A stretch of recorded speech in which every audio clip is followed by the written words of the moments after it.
The year is 2000. I'm the mom of a energetic, almost 1 year old who's found his legs and he is trying to figure out how to stand and walk through the house. On the dining room table is a cup of hot piping tea.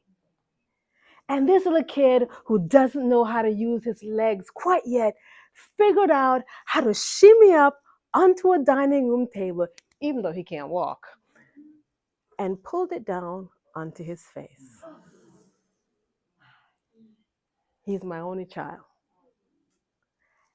I scooped him up, ran to the bathroom, and trying to figure out how do I cool the burn. Realized quickly this was not going to work because I had to take him to the emergency room. And got to the emergency room and said, "We can't help you. You need to go to a burn unit." And as I got to the burn unit, I'm sitting there rocking and praying and rocking and praying. And the nurse comes in and said, "We need to help your son.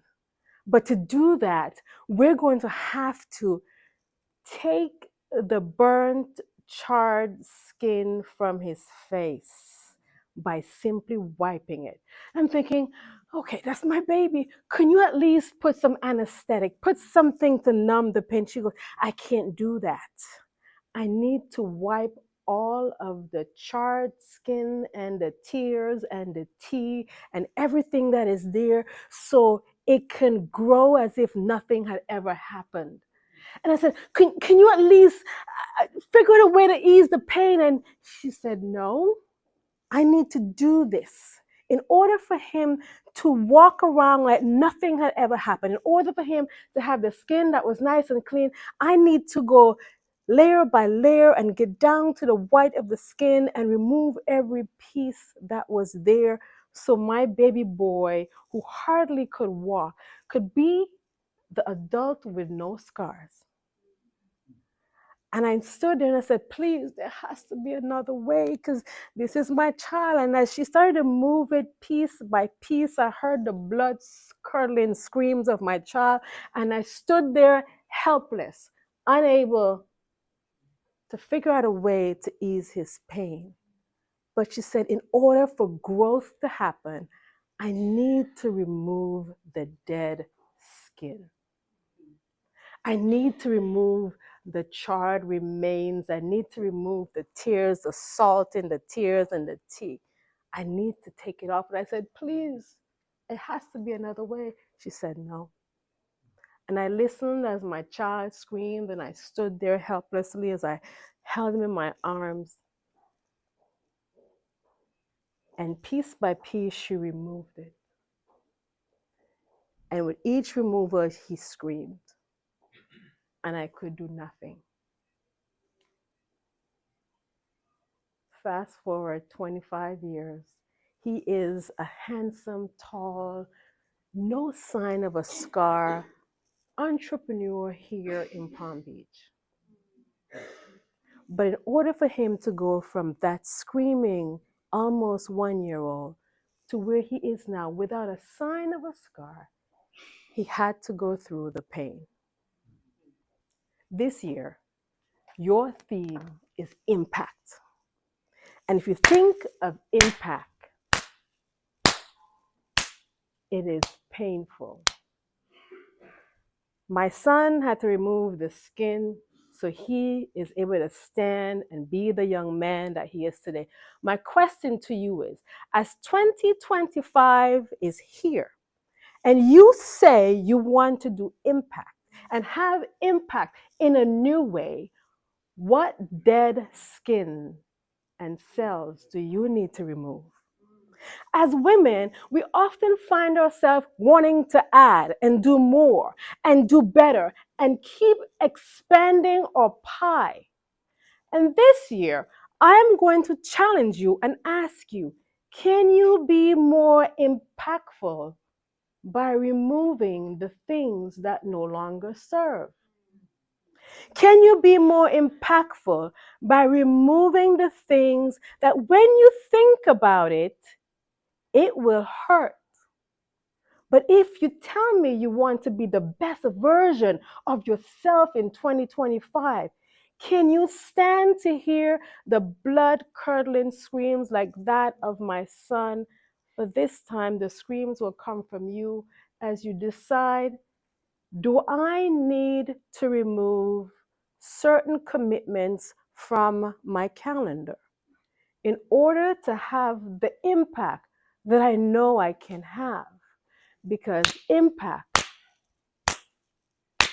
needs force. And if you have excess luggage carrying around on your calendar, you will lessen your impact.